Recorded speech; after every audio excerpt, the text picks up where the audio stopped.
சட்டமன்ற தேர்தல் ஏப்ரல் மாதம் 23ஆம் நடக்க போகுது. ரொம்ப எக்ஸைட்டிங்காக இருந்தது எப்போ இந்த தேர்தல் தேதி வரும்னு பார்த்தா நேற்று அது அஃபீஷியலாக எலெக்ஷன் கமிஷன் அறிவிச்சிட்டாங்க.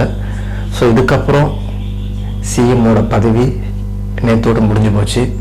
இதுக்கான கண்டிஷன்ஸ் எல்லாமே நேற்று அது உறுதி பண்ணிட்டாங்க. இது மாதிரி விளம்பரங்கள் யூஸ் பண்ணக்கூடாது, கவர்மெண்ட்டோட விளம்பரம் யூஸ் பண்ணக்கூடாது, அதே மாதிரி பெரிய பெரிய தலைவர்களோட சிலையை விற்கக்கூடாது, அப்படி இருந்தால் அது மூடப்படும்ன்ற மாதிரி சொல்லியிருந்தாங்க. அதே மாதிரி ஒரு ஷாப்லேயோ அலுவலகத்தில் எல்லாத்துலேயும் அந்த மாதிரி போஸ்டர்ஸ்லாம் இருந்துச்சுன்னா அதை உடனே எடுத்துடணும். அதே மாதிரி எந்த ஒரு ஃபோட்டோவும் கட்சி தலைவர் இருக்கக்கூடாது.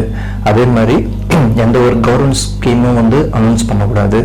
நீங்கள் வாக்குறுதியாக கொடுத்துக்கலாம், அது பிரச்சனை இல்லை, பட் கவர்மெண்ட் ஸ்கீமை அனௌன்ஸ் பண்ணக்கூடாது. அதே மாதிரி கவர்மெண்ட் வண்டியில் போகக்கூடாது. கவர்மெண்ட்டு எந்த ஒரு சம்மந்தப்பட்ட எதுவுமே இனி அது பண்ணக்கூடாது. அதே மாதிரி ஃப்ளாக் கொடியை எதுவுமே இருக்கக்கூடாது. எல்லாமே நேற்று எல்லாமே ரிமூவ் பண்ணிட்டாங்க. ஸோ ஸ்டாலினோட ஃபோட்டோவும் தூக்கிட்டாங்க. ஸோ நேற்றையோட அவர் பொறுப்பு ஃபினிஷ்ட், எல்லாமே முடிஞ்சு போச்சு.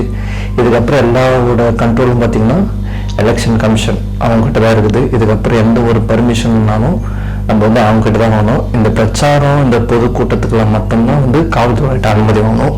இப்போ எல்லாமே ஒரு ஸ்பைக் மாதிரி ஆயிடுச்சு. இப்போ இங்கே இருக்கிற காவல்துறையெல்லாம் வேறு ஸ்டேட்டில் இருப்பாங்க, வேறு துறையில் இருக்கிறவங்களாம் இங்கே இருப்பாங்க. ஸோ மிக்ஸ்டாக இருப்பாங்க. இது எல்லாமே நேற்று ஆர்கனைஸ் பண்ணி வந்தாச்சு. இன்னும் வேலைகள் போயிட்டுருக்கு. ஸோ இதுக்கப்புறம் விஜயனோட அந்த ரோட் ஷோவும் சரி, மக்கள் சந்திப்பும் சரி, இதுக்கப்புறம் எந்த ஒரு பிரச்சனை இல்லாமல் இருக்கும். ஏன்னா ஸ்டாலின் இருக்கிறவங்க அந்த எஸ்ஓபியில் இருந்துச்சு. இப்போ அவரோட ஆட்சி முடிஞ்சு போச்சு. இதுக்கப்புறம் அவர் கேட்க வேண்டிய அவசியம் கிடையாது. ஏன்னா நேற்று பார்த்தீங்கன்னா சிபிஐ விசாரணை கரூர் வழக்கில் 3ஆவது வாட்டி போயிட்டு விசாரணை முடிச்சுட்டு நேற்று வெளியே இன்டர்வியூ எல்லாம் ஃபினிஷ் பண்ணிவிட்டு எல்லாம் பார்த்துட்டு வெளியே வரும்போதே கை அப்படியே பண்ணிட்டு போனார். ஸோ அதுதான் ஒரு தொடக்கம். அங்கேருந்து தான் ரோட் ஷோ தொடக்கிறதோட ஆரம்ப டெல்லியிலேருந்து பிரச்சாரத்தை ஸ்டார்ட் பண்ண மாதிரி. ஸோ நல்லா பாருங்கள், அவர் எது பண்ணாலும் எதுனா ஒரு சிங்கிங் ஆகுது.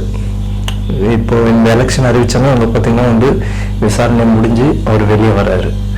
சிபிஐ விசாரணை முடிச்சு அவர் அப்படியே மலர் தூவி எல்லாரும் வரவேற்று காய் காட்டு போறாரு. ஸோ இது எல்லாமே என்ன தெரியுதுன்னா இதுக்கப்புறம் ரோட் ஷோ நடக்கும் அப்படின்றது தான். ஸோ இதுக்கப்புறம் எந்த ஒரு கவலையும் கிடையாது. இந்த வாட்டி தேர்தல்ன்றது எவ்வளோ பெரிய யூனிக்காக இருக்க போது மட்டும் பாருங்க.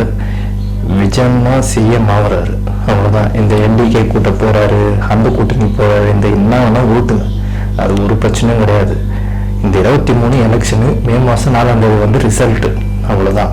நம்ம ஃபோக்கஸ்டு ஃபுல் அண்ட் ஃபுல் மக்கள் பணி, அவ்வளோதான். என்ன செய்கிறோம், என்ன பண்ணுறோம், என்ன பண்ண போகிறோன்றது தான் இந்த மக்களோட தேவையாகவே இருக்குது. நம்ம என்ன